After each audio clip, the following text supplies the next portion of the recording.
지난주에 우리 교회에서 좋은 일이 많이 있었습니다. 먼저 목요일에 우리 대전 선후에 여전도의 연합회 총회가 우리 교회에 있었습니다. 예전에 우리 교회에서 양훈의 권사님이 연합회 회장을 하셨는데 이번에 우리 남영주 권사님이 연합회 회장이 되어서 앞으로 대전 선후회를 섬기게 되었습니다. 또 두 번째 좋은 일은 어제 새벽 기도의 시간에 성경 통독이 끝났습니다. 그래서 우리가 책거리를 했습니다. 이덕구 권사님이 성경책에 기록을 해놨는데 2015년 12월 23일 날 창세기 1장을 시작했어요. 그리고 2019년 12월 28일에 요한계시록이 끝이 났습니다. 그래서 한 번 우리에게 통독이 있었고요. 그 다음에 두 번째 통독이 2019년 12월 29일에서 2024년 3월 23일 어제 요한계시록 22장으로 딱 끝이 났어요. 그래서 어제 저희가 책거리를 했습니다. 참여하신 분들은 알죠.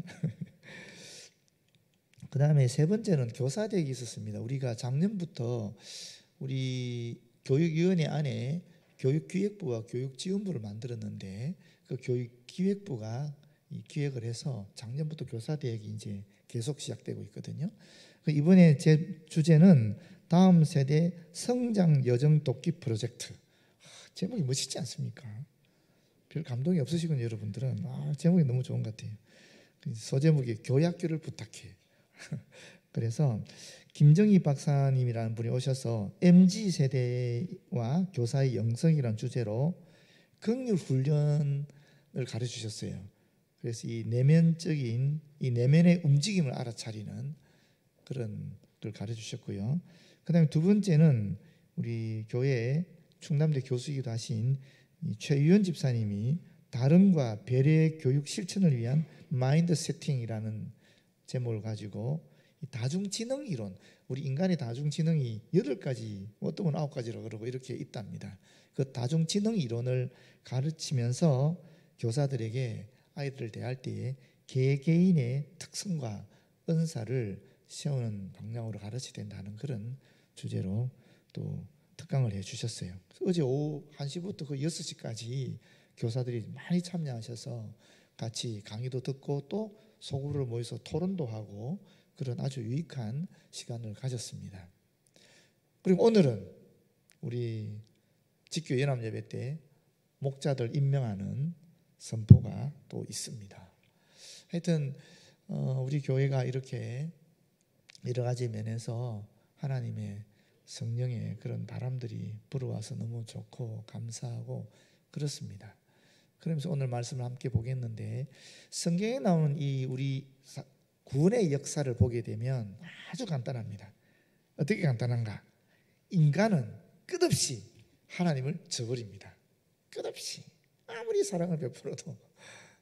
반면에 하나님께서는 끝없이 우리를 저버리지 않고 용서하시고 받아주신다라는 거예요. 그렇게 해서 하나님 우리 관계가 계속 진행되게 한다라는 것입니다. 이것이 구속사의 기본 패턴입니다. 오늘도 여지없이 이 패턴이 나타나고 있는데 특별히 신해산 금송아지 우상숭배 사건 같은 경우는 특별히 우리의 마음을 굉장히 아프게 하는데 왜 그런가 하면 아마 우리 인류의 역사에 있어서 40년의 시간 동안 이때는 40년까지는 안 되었겠지만 어쨌거나 그 철저하게 하나님께서 보호하시고 먹여주시고 정말 입혀주시고 이끄신 그런 시간이 바로 이 이스라엘 백성들이 출애굽해서 광야에서 살았던 그 시간대거든요. 그렇지 않습니까? 뜨거운 태양빛에 가려주게 구름 기둥을 보내주셨고 또 밤에는 추워지니까 불기둥을 통해서 또 따뜻하게 해주시고 또 의복이 휘어지지 않도록 하시고 또 물이 필요할 때는 반석에서 물을 터뜨려서 마시게 해주시고 또 먹을 것이 없을 때는 만나와 메추라기를 통해서 얼마든지 그들이 먹을 수 있도록 해주시고 철저하게 완벽하게 정말 처음부터 끝까지 하나님이 먹여주고 재워주고 입혀주고 살게 해주신 그 기간이 이 시내산 광야 기간인데 그때 이스라엘 백성이 금송아지를 만드는 그런 배역을 일으켰다라는 거예요. 또 그때가 어떤 때냐면은 모세가 시내산에 올라가서 하나님으로부터 성막에 대한 설계를 듣고 있었어요. 그 제일 마지막이 32장 우리 1절 본문 앞절이 뭐냐면 31장 18절에 여호와께서 시내산 위에서 모세에게 이르시기를 마치신 때에 정급한 둘을 모세에게 주시니 이는 돌판이요 하나님이 친히 쓰신 것이라. 이 우리가 뭔지 알잖아요. 하나님이 친히 돌판에 쓰신 십계명, 그걸 주신 때예요. 그때 이스라엘 백성들은 금송아지 우상 숭배 사건을 일으키고 있다라는 거예요. 정말 가슴 아픈 얘기죠. 어떻게 이럴 수가 있나 싶은 거죠. 그런데 이 말씀을 준비하면서 제가 느낀 것은 정말 내가 그렇구나 하는 생각을 했어요. 신명기 9장 24절에 모세가 이렇게 지난 삶을 돌이켜보면서 고백하는 말이 있어요. 내가 너희를 알던 날부터 너희가 항상 여호와를 거역하여 왔느니라. 이스라엘 백성을 아는 때부터 지금까지 끊임없이 이스라엘 백성들은 하나님을 거역했다라는 거예요. 근데 이 말씀이 제 말씀이더라고요. 하나님이 저를 사랑하셔서 함께 하시고 주의 종으로 삼아주시고 좋은 교회를 섬기게 해주시고 지금까지 오셨는데 저는 보니까 항상 여호와를 거역하고 있더라고요. 보니까 항상. 그래서 참 이 말씀이 남의 얘기가 아니고 정말 제 말씀으로 받아지더라고요. 한번 보겠습니다. 먼저 이 부분은 크게 두 가지로 나눠져 있는데 본문은 먼저 첫 번째로 이스라엘 백성의 타락과 범죄가 1절부터 6절까지 나와요.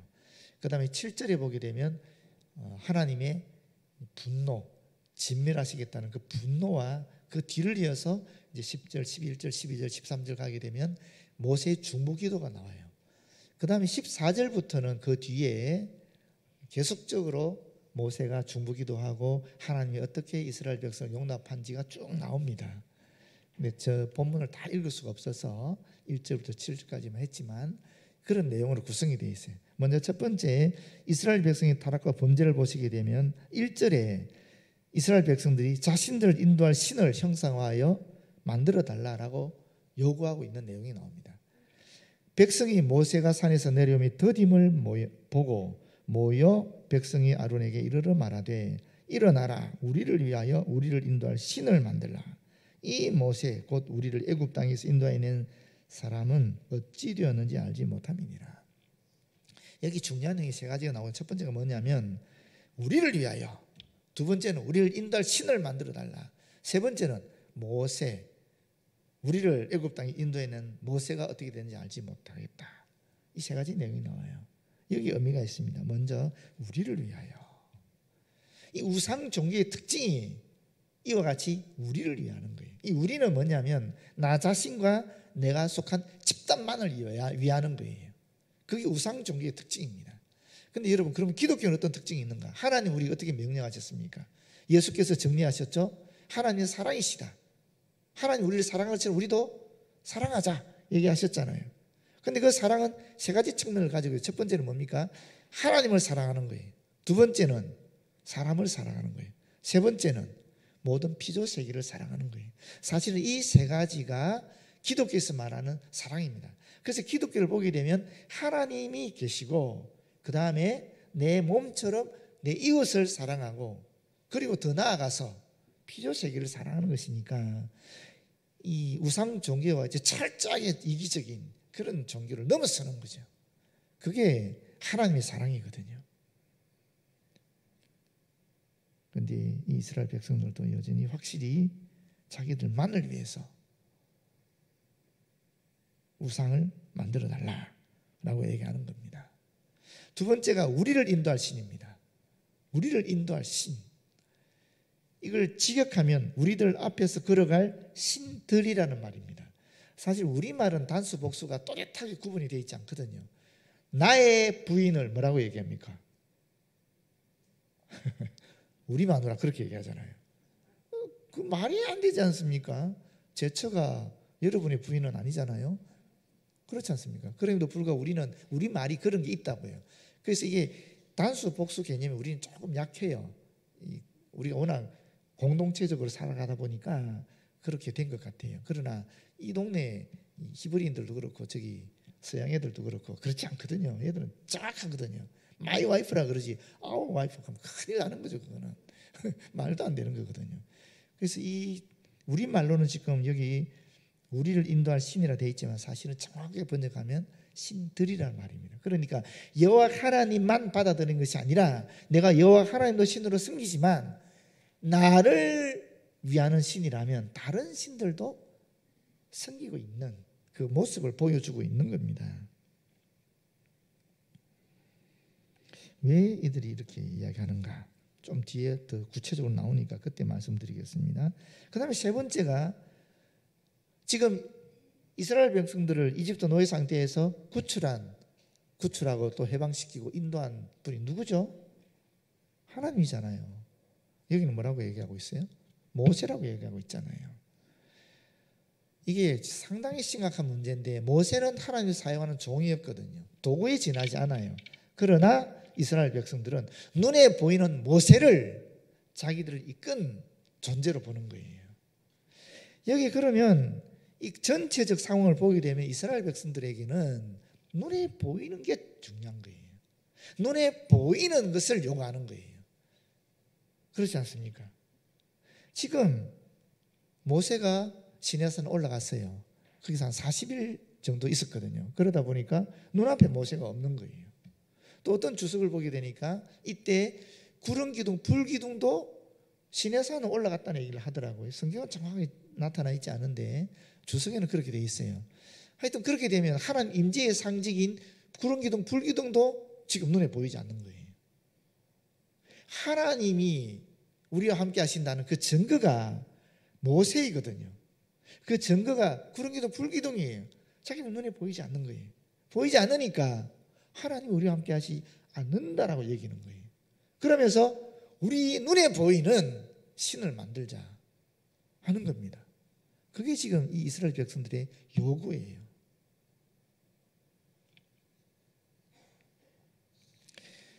여러분 한번 잘 생각해 보십시오. 이 사람들이 왜 이렇게 생각했을까? 좀 의아스럽지 않습니까? 아니 하나님과 1대1로 만나면 되지 그 모세가 없다고 하나님이 자기들과 함께 하지 않는다라고 여기지? 이거는 지금 신약 시대를 살아가는 우리들의 생각이에요. 그런데 구약 시대 사람들은 그렇지 않았습니다. 구약 시대에는 하나님의 영이 모든 사람에 내리지 않았고 특정한 사람들에게만 내렸거든요. 그게 모세예요. 여호수아예요. 또는 선지자들이에요. 그래서 하나님께서 자신의 사자들을 이런 모세나 여호수아나 선지자들에게 하나님의 영을 부어주시고 하나님의 말씀을 들려주시고 해서 그 하나님의 말씀을 이 사람들이 특정한 사람들이 선택받은 사람들이 하나님의 말씀을 이스라엘 백성들에게 대신 말하도록 했거든요. 그게 선지자고 제사장이고 모세 같은 인물들이잖아요. 그런데 예수님이 오시고 나서 어떻게 됐습니까? 예수님이 오셔서 돌아가실 때 무슨 일이 있었죠? 성전의 휘장이 위에서부터 아래로 찢어져 버렸잖아요. 그건 하나님과 우리 사이에 어떠한 막도, 어떠한 매개물도, 어떠한 중보자도 필요 없다라는 거예요. 이제는 예수를 통해서 우리가 완전히 하나님과 1대1 관계를 가지게 됐다는 거예요. 직접 소통이 가능해졌다는 거예요. 그전에는 간접 소통한 거예요. 선지자를 통해서, 제사장을 통해서, 특별히 하나님의 영을 받은 사람들을 통해서 간접적으로 하나님과 연결됐다면 이제는 예수를 통해서 우리는 직접적으로 하나님과 소통할 수 있게 된 거예요. 직접적 관계를 갖게 된 거예요. 이게 우리가 신약 시대를 살아가는 저와 여러분이에요. 그러다 보니까 이 모습이 이해가 되지 않는 거죠. 지금은 예수를 그리스도로 받아들이는 사람마다 다 하나님의 영을 받은 사람들이잖아요. 성령을 받은 사람들 아닙니까? 그게 고린도전서 12장 3절의 말씀이잖아요. 하나님의 영을 하지 않고는 예수를 그리스도로 고백할 수 없다라고 했으니까 우리는 다 성령을 받은 사람들이에요. 그래서 하나님과 1대1 소통이 가능한 거예요. 그런데 그뿐 아니에요. 1대1 소통만 가능한 정도가 아니라 예수께서 우리에게 주신 은총이 있는데 그게 뭐냐? 예수님이 하나님을 뭐라 그랬어요? 아빠라 그랬잖아요. 아빠. 그렇지 않습니까? 그전에 하늘에 아버지였어요. 그런데 이제는 우리에게 아빠라는 거예요. 어린애가 하나님을 아니죠. 아버지를 아주 친밀하게 말하는 그 아빠라는 단어를 사용해서 하나님과 우리의 관계를 재정립해 주셨거든요. 그러니까 하나님이 이제 우리가 1:1 관계를 맺는 직접적 관계를 맺는 그 정도가 아니고 아빠와 자녀가 되는 매우 친밀한 관계가 되도록 만들으신 거예요. 그래서 우리는 이런 게 좀 이해가 안 될 수 있어요. 그러나 이 당시 사람들에게는 눈에 보이지 않으니까 하나님이 우리를 떠났다라고 여길 수밖에 없었다. 그렇게 여러분께서 이스라엘 백성들을 비판하지 마시고 공감해 주시기를 요청하는 겁니다. 충분히 그럴 수 있었어요. 충분히. 그래서 어떻게 됩니까? 2절에 4절에 보게 되면 아론의 지휘 아래 금송아지 우상을 제작하게 됩니다. 아론이 뭐라 그럽니까? 너희 아내와 자녀의 귀에서 금고리를 빼어내기로 가져오라. 이 빼어라는 말이 중요한데 이게 잡아 떼어내다라는 말입니다. 잡아 떼어내다. 얼마나 심한 말입니까? 이게 귀에서 잡아 떼어내서 가져와라 이런 얘기니까 여기 이 빼어라는 단어 속에는 사실은 이 아론이 좀 화를 내고 있다라는 것을 알 수 있어요. 아론은 금송아지 만들기 싫어했어요. 하나님이 선택한 사람이었잖아요. 하나님의 말씀을 사실은 대언했던 사람이 아론이었잖아요. 모세만 대언한 게 아니잖아요. 아론도 대언하지 않았습니까? 그런 사람이니까 금송아지 우상 만드는 걸 좋아하지 않았죠. 그런데 이스라엘 백성이 뭐하고 왕창 몰려와서 막 만들어 달라고 그러니까 그 기세의 증거예요. 그래서 어쩔 수 없이 만드는 겁니다. 그러다 보니까 속에 분노가 있는 거죠. 화가 있는 거예요. 그러면서 이렇게 표현하고 있는 것입니다. 혹시 이렇게 생각했을지도 모르죠. 백성들이 아끼는 물건이니까 안 내어놓지 않을까라고 생각했을지도 모르지요. 근데 이 고리라는 것이 지난번에 말씀드린 것처럼 단순히 이 금으로 만들어진 이 장식품이 아니라 거기에는 사실은 부적이라는 의미도 있고 또 이 사람들이 점칠 때 사용했던 거거든요. 아주 아끼는 물건이에요. 그러니까. 그런데 3절에 보면 모든 백성이 그 귀에서 금고리를 빼어 아론에게로 가져가매라고 되어 있는데 우리말은 그냥 자연스럽게 넘어가지만 여기 빼어라는 단어 앞에 또 가져가매 단어 앞에 철자가 히브리어 철자가 하나 들어가 있어요. 그 뜻이 뭐냐면은 즉각적으로 하는 말이에요. 즉각적으로. 이 말은 아론의 명령이 있자마자 빼어 가져왔다라는 거예요. 아니 빼어서 그리고 빼자마자 바로 가져왔다 이렇게 표현할 수 있는 겁니다. 이스라엘 백성이 적극적으로 이 우상 금송아지 신상을 만드는데 참여하는 모습을 보여주고 있는 것입니다. 그리고 아론이 그들의 손에서 금고리를 받아서 부어서 조각칼로 새겨 송아지 형상을 만드니 이 송아지는 사실은 숫송아지입니다. 이스라엘 백성들이 나일강 삼각주 지대에 거주해서 살았잖아요. 이집트에 살 때.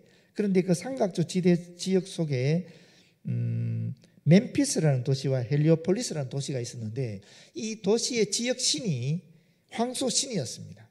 황소신을 섬겼어요. 이 황소신은 남성의 힘을 상징하고 동시에 생산을 상징하는 그런 신이었어요. 그런 신을 자기들이 살던 지역의 이집트 사람들이 섬겼는데 그걸 보고 배운 거죠. 그래서 이런 황소신과 비슷한 금송아지, 숫송아지 형상을 만들게 되었다라는 겁니다. 그러면서 뭐라 그럽니까? 이스라엘 백성들이 서로 얘기하는 거예요. 이스라엘아, 이는 너희를 애굽 땅에서 인도해낸 너희의 신이로다. 이것도 직역하면 이렇습니다. 이것들은 너희의 신들이다. 금송아지 하나 만들어 놓고 이건 아니잖아요. 그러니까 금송아지 신도 있었지만 아마 다른 우상도 만들지 않았을까라고 추측도 가능합니다. 중요한 것은 이스라엘 백성들이 이 금송아지가 우리를 이끌어낸 신이다 이렇게 말하고 있다라는 겁니다. 그 다음에 뭐합니까? 5절에 6절을 보게 되면 우상 앞에서 제사를 지내고 축제를 벌입니다. 5절에 아론이 보고 그 앞에 제단을 쌓고 이에 아론이 공포하여 이르되 내일은 여호와의 절일이니라. 여호와를 위한 명절이다 이렇게 얘기하고 있습니다. 앞에서는 금송아지를 만들었을 때 이스라엘 백성들끼리 이제 이 금송아지가 이 신이 바로 우리를 인도할 신이다라고 얘기했는데 지금 아론은 더 심한 말을 하고 있는 거예요. 내일이 여호와의 절일이다. 그럼 무슨 말입니까? 이 금송아지가 여호와 하나님이다. 이렇게 지금 선언해주고 있는 거예요. 그냥 아론이 처음부터 거절해버렸으면 여기까지 안 갔을 거예요. 금송아지 만들어 그랬을 때 아니다. 하나님은 살아계시고 하나님 형상을 제작해서는 안 된다. 그렇게 바르게 가르쳤으면 안 그랬을 건데 이 무서워가지고 막 백성들이 난리를 치니까 그 기세에 밀려서 금송아지를 만들었는데 금송아지를 만들고 끝나면 또 조차를 자기들끼리 죄를 지을 거니까 그게 아니라 이제는 뭐라고 얘기하느냐 하면 이게 여호와의 하나님이다. 여호와 하나님이다. 이 금송아지가 여호와 하나님이다. 이렇게 얘기해 버리니까 이제는 그야말로 금송아지가 하나님 되어버리는 거예요. 이 죄라는 것이 이렇게 연쇄적인 고리를 가지고 있다는 겁니다. 우리가 죄를 한번 짓게 되면 점점 더 깊이 더 심각하게 짓게 되어 있다는 겁니다. 그런데 우리가 여기서 한 가지 고민할 게 있어요. 생각해 볼 게 있어요. 그게 뭐냐면은 하나님이 왜 형상을 만들지 않았을까요? 여러분 우리가 지금 십자가 붙여놨잖아요. 여기 지금 이 십자가에 우리 절합니까? 이 십자가를 우리가 하나님을 섬깁니까? 그거 아니잖아요. 우리는 이 십자가를 통해서 무엇을 기억하는 겁니까? 예수 그리스도의 대속을 기억하는 거잖아요. 그리스도의 보혈을 기억하는 거잖아요. 이 십자가를 섬기는 것이 아니라 이 십자가를 통해서 오히려 예수님을 생각하는 거잖아요. 이런 것을 우리 군에서는 교보제라 그러거든요. 교육, 보조, 재료 해서 교보제라 그래요. 근데 마찬가지로 하나님께서 이스라엘 백성에게 야 이게 내 형상이야. 나는 아니지만 앞으로 이 형상을 볼 때마다 나를 생각해, 나를 기억해. 그랬었으면은 모세가 없던 구름 기둥 불 기둥 사라져도 상관이 없이 그 형상 갖고 있으니까 그 형상을 갖고 다니면서 하나님 임재를 늘 기억하고 회상하고 하나님 생각하고 그랬을 거 아니에요. 근데 왜 하나님이 인간의 이런 약한 모습을 아시면서 형상을 만들지 않았을까요? 여러분 왜 그랬을 것 같아요? 하다못해 이 십자가를 그때 줬으면 얼마나 좋았겠어요. 십자가를 사람들이 숨기지는 않을 거 아니에요. 그러나 이 십자가를 보고 나를 생각해라 뭐 이랬었으면은 이스라엘 백성이 이렇게 금송아지 안 만들었을 거 아닙니까? 왜 하나님께서 형상을 만들지 말라고 당신의 모습을 형상으로 드러내지 않았을까요? 왜 그랬을 것 같습니까? 여러분 이 형상이라는 것은 어쨌거나 시간의 제약이 있어요. 공간의 제약도 있습니다. 인간의 제약도 있어요. 어떤 시대에 어떤 지역에서 어떤 사람이 만들어에 따라서 너무나 다양해지는 것이 조각입니다. 형상입니다. 그렇지 않습니까? 그러면 하나님이 어떻게 되는 거예요? 시간 속에 갇힌 존재가 되는 거예요. 공간 속에 갇힌 존재가 돼요. 인간에 의해서 만들어지는 존재가 되는 거예요. 하나님이. 그런데 하나님은 원래 어떤 존재입니까? 창조주이시잖아요. 시간을 만드신 분이거든요. 공간을 만드신 분이에요. 인간을 비롯한 모든 피조물들을 만드신 분이에요. 그분이 어떻게 그 피조 세계에 갇힐 수 있겠어요? 나는 그런 존재가 아니다라는 거예요. 나는 창조주다라는 거예요. 나는 시간을 초월하고 공간을 초월하고 모든 피조물을 초월한 존재다 하는 것을 나타내기 위해 알려주시기 위해 형상을 만들지 않는 겁니다.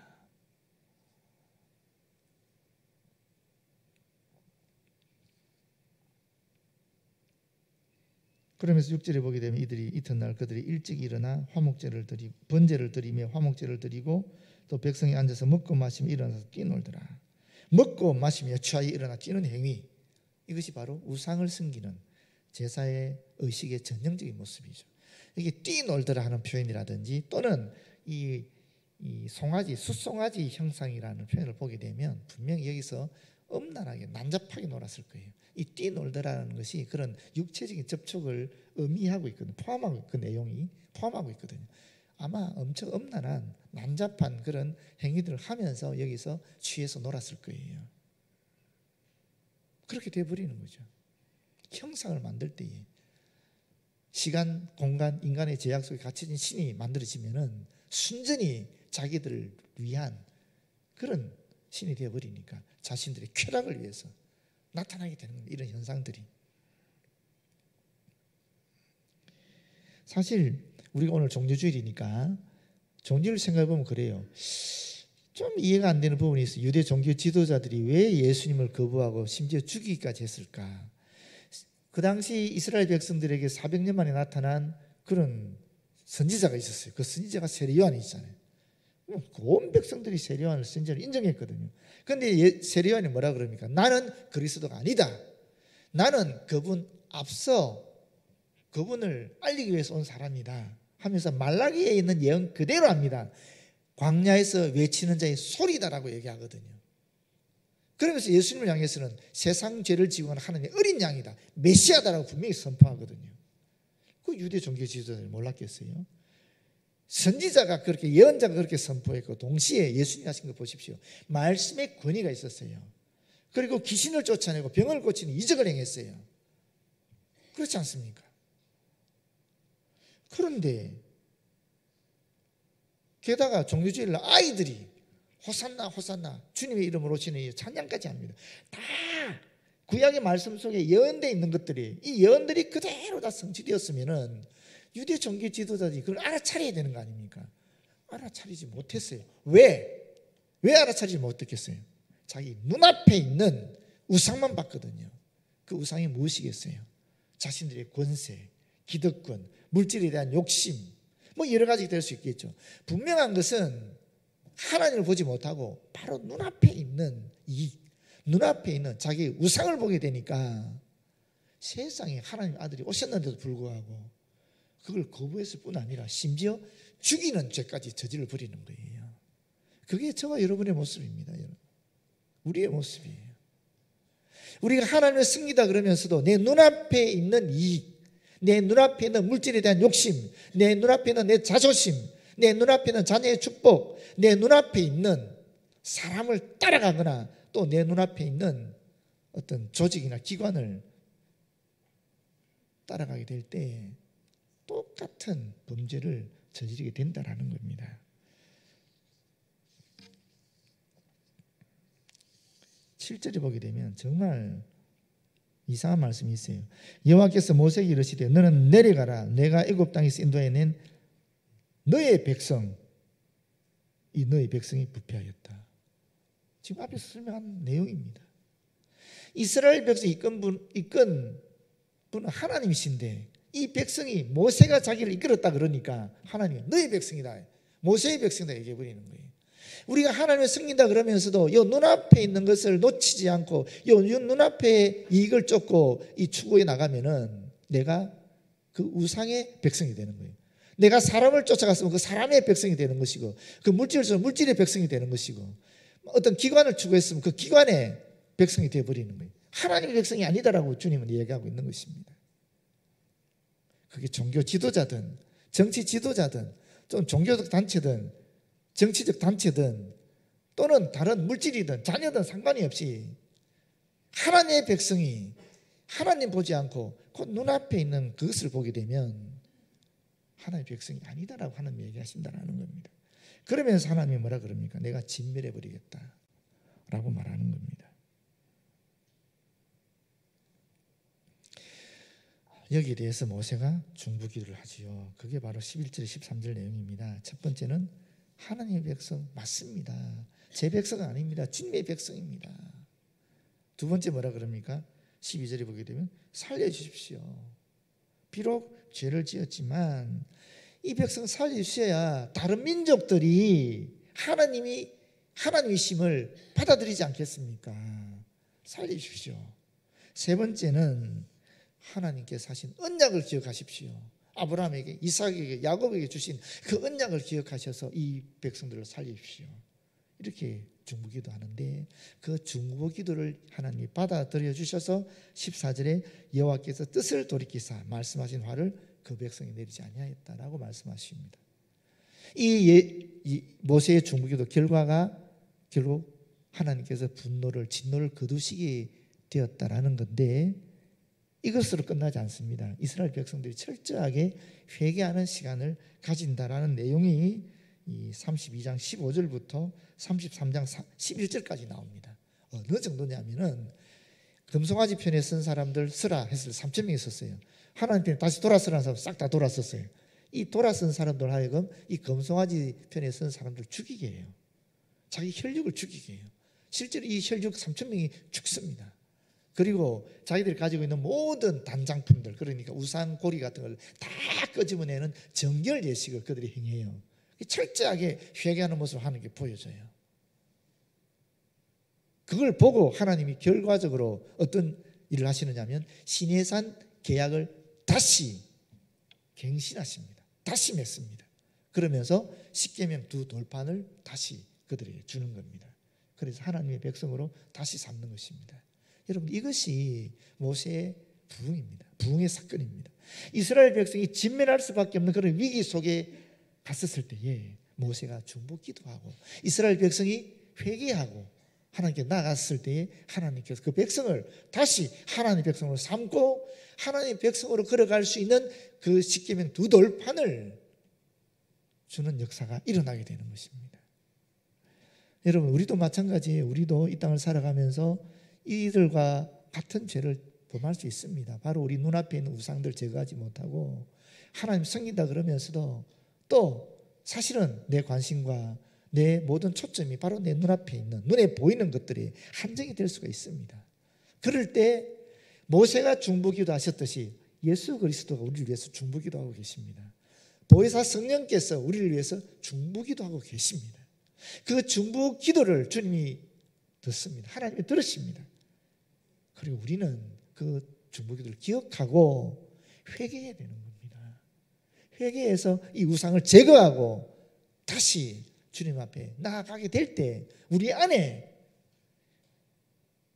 그 전과 다른 그런 부흥의 역사가 일어나서 이전보다 더 나은, 더 주님께 가까이 가는 신앙의 부흥 역사가 일어난다는 것입니다. 여러분, 혹시 여러분 앞에 우상이 있습니까? 눈에 보이는 우상을 여러분 가지고 있습니까? 제거하시길 바랍니다.